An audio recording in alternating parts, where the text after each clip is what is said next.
Okay, so let's unpack this. We're diving deep into, well, a really fascinating case study. It's all about trying to bring that private sector disruption idea right into the heart of government. Hmm. And this deep dive, it's built entirely around the source material you provided us. It details Elon Musk's brief and, let's face it, pretty controversial attempt to tackle government efficiency. Yeah, it certainly stirred things up. Right. So our mission here is basically to pull out the key insights from these sources, figure out what exactly happened with this initiative, sometimes called DOGE, right? DOGE, yeah, that's the acronym it picked up. And maybe explore its potential lasting impact.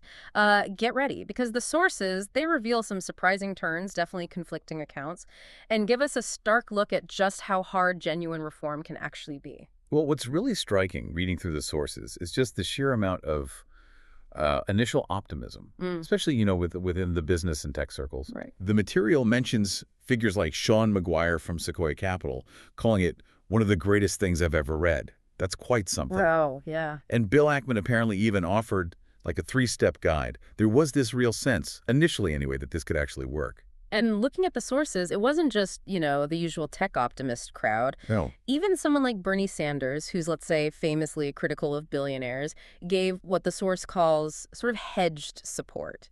He agreed there was undeniable waste, potential for fraud, especially in the defense budget. Yeah, that's a common target. So their enthusiasm, as the sources make pretty clear, it was grounded in something valid.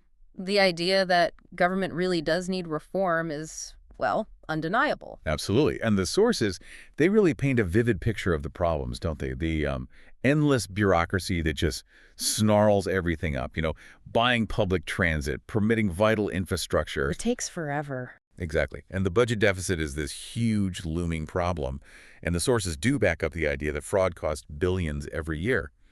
So given Musk's track record building SpaceX, Tesla, these seemingly impossible companies, Right. the idea that he could bring some kind of, constructive disruption to government, well, it resonated with a lot of people, according to the material provided. And yet, the sources reveal that within just a few months, the whole consensus in Washington, it just shifted dramatically. DOGE was being seen as, well, a failure.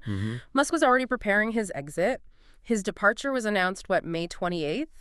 Via a post on X? Yeah, and his key lieutenants, Steve Davis and spokesperson Katie Miller, they stepped down too. Okay. And, the source notes this followed some quite revealing interviews where Musk himself sort of admitted less progress than they'd initially hoped for. Ah. He told the Washington Post, I think it was, that the scale of federal bureaucracy was much worse than I realized. And to CBS, he voiced criticism of parts of the current budget, kind of indicating he didn't want to be held responsible for everything in it. Right, distancing himself a bit, maybe. Yeah. There's also that memorable detail from the sources about the press conference with the former president. Oh, yeah. Where Musk appeared with that black eye he said was from his young son. Right, that was unusual. And the former president insisted Musk would keep advising, but then presented him with the golden key. And that was widely interpreted, the source material says, as basically a ceremonial send-off. A polite exit signal. Pretty much signaling the end of the, active hands-on phase of the whole thing. So if we actually look at the stated goals, the sources make it pretty clear that very little of those initial grant promises were actually achieved. Yeah, the big number. The pledge was to find, $2 trillion in savings? $2 trillion, that's a T. A huge number. And the sources state flatly he achieved very little of that monumental target. He did push for some significant reductions, right? Particularly targeting foreign aid, initiating these massive personnel cuts. He did.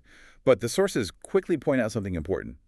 Foreign aid and the federal workforce payroll, they actually make up a surprisingly small percentage of overall government spending. Right. So even if you made drastic cuts there. You wouldn't even come close to that $2 trillion goal, not even remotely. Okay. And get this, by the initiative's own accounting, which the source describes as, quote, dubious, they only claimed about $175 billion in savings. Dubious accounting. And even more critically, actual data from the Treasury, cited in the sources, indicates that overall government spending continued to rise during this period. Oh. So not only did they not hit the target, spending actually went up. Correct. And the sources also note that despite having apparently quite wide access to sensitive government data systems. Which you'd think would be key. Right. His team of young engineers reportedly failed to uncover any significant instances of fraud, at least not on the scale they seemed to expect. Okay, so this lack of finding widespread fraud, despite the access, despite the stated goal, this brings us to a part of the sources that's, well, particularly striking and, frankly, quite controversial. The sources suggest that unlike previous, bipartisan good governance efforts, the foundation of Musk's initiative seemed deeply influenced by, well, conspiracy theories. That is a really key point the sources emphasize. They actually detail specific beliefs attributed to him. Like what? Things like Democrats had weaponized the government to funnel money specifically to undocumented immigrants. Okay. That the federal workforce was bloated with, quote, ghost employees who didn't even exist. Wow. And that government offices in D.C. were so deserted, they basically become overrun by homeless encampments. And the source material says? Flatly states, none of it was true. Huh. And the source connects this belief in, well, unsupported narratives to reports of Musk consuming, quote, prodigal amounts of powerful drugs. It does mention that report, yes, though it also acknowledges his denial of that specific claim, while noting his previous public comments about using ketamine. Right. But regardless of, the origin of these beliefs, the sources argue they had a profound impact on the whole approach. How so? Well, look, the Government Accountability Office, the GAO, right, the government's watchdog, that they estimate fraud and improper payments could cost hundreds of billions. It's a real issue. Okay. But uncovering that kind of waste requires really specific expertise. You need forensic accountants, specialists in complex policy, people who actually understand how these intricate government systems work. Makes sense. And the sources report that Musk's team very quickly alienated those exact experts, the people who could have actually helped. So instead of leveraging that existing expertise, the aggressive cost-cutting initially focused heavily on just mass firings. Pretty much. Yeah. But as we just said, payroll is a small slice of spending overall. Right. And the sources described this approach, these abrupt, large-scale dismissals. It quickly got bogged down in lawsuits and legal challenges. Ah, legal realities. Exactly. Eventually, most departments basically had to revert back to the traditional legally mandated processes for workforce reductions, the ones with protections based on seniority, veteran status, and so on. So the big disruption hit a legal wall there, too. It seems so. Now, looking beyond just the stated goals of saving money, the sources argue that while he didn't achieve the promised trillions, Musk did have significant impacts, and some were quite severe, particularly overseas. Overseas? How? According to modeled predictions, these are calculations cited in the source by Brooke Nichols, a health economist at Boston University. Okay. The depth of the proposed cuts to foreign aid, if they had been fully implemented, could have already led to something like 300,000 deaths. Wait, 300,000 deaths? Including, the model suggested, 200,000 children, mostly from preventable causes like starvation and infectious diseases. Wow. That's staggering. Based on the sources, that potential unintended impact just dwarfs the whole stated goal of saving tax dollars. It really puts it in perspective, doesn't it? Yeah. And the impact domestically, you mentioned the workforce earlier. The source describes that as prodigious, too. The actions of DOGE reportedly just demoralized and terrified career civil servants. Yes, deeply demoralizing. And the sources describe the group's young engineers sometimes acting like, quote, enforcers. Enforcers! Seemingly operating on these sort of fringe theories of absolute executive power, and apparently using their control over computer systems to, well, pressure and bully career bureaucrats. That sounds chaotic. There's that specific anecdote in the source material, too, about the United States Institute of Peace, USIP. Ah, yes, the think tank. Right. It's nonpartisan, congressionally established, dedicated to preventing international conflicts. When they reportedly resisted parts of the initiative, What happened? the sources claim they were basically shut down by brute force, just locked out. Now, the institute has since reopened after a court ruling, but the source includes this rather telling detail. Apparently, cleaners found marijuana discarded by DOGE staffers when they finally got back into the building. Seriously? That's what the source reports. It just paints this picture of, well, chaos and heavy-handedness, not really systematic reform, Yeah, that specific anecdote from the sources really makes you think about how disruption is implemented, doesn't it? Yeah, Especially in these complex, established systems. definitely. And the sources point out a really profound irony here.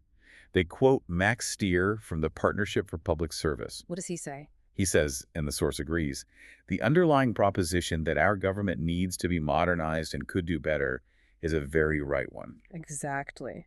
You know, many of the real problems we see in government, and they're detailed across different sources, they do some from layers of bureaucracy stopping timely decisions, these thickets of outdated rules, a lack of clear accountability for projects that cost fortunes or just face endless delays. So, in a way, the basic intuition that some rules could or maybe even should be challenged, that was perhaps correct. Perhaps. However, the sources really highlight that the execution, the method of disruption used here, it just failed dramatically. And sadly, according to the sources, the fallout from DOGE's actions, you know, the legal battles, the demoralization, the confirmed lack of actual savings, it means that if another administration, maybe down the line, were to attempt a more purposeful, thought-out reform effort, it might face even steeper resistance and cynicism because of this experience. That is a critical takeaway the source material really emphasizes, a potential chilling effect on future, maybe better conceived reforms. So what does this all really mean then? We've taken this deep dive into the source material about Elon Musk's government efficiency initiative.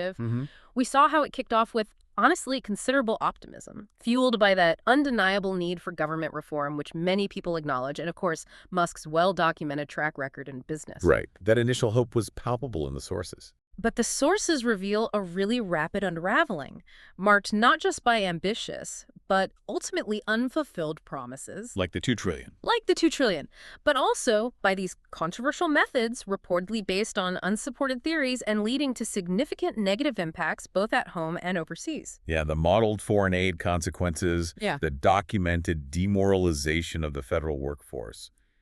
It's quite a list. It really is. And it's ironic, as the source points out, that while the underlying idea government needs modernizing is valid. Widely agreed upon, even. Right. This specific attempt, particularly its heavy-handed tactics, its apparent foundation in unsupported beliefs, and its failure to actually leverage existing expertise, it may have actually made future more thoughtful reform efforts even harder. A cautionary tale, perhaps. Definitely. So for you, the listener, understanding this story, at least as it's presented in the sources we looked at, it really highlights that complex dance between disruption and established systems and how critical both intent and execution are when you're trying to tackle these deeply ingrained problems. Absolutely crucial. Which I guess raises an important question for you to think about.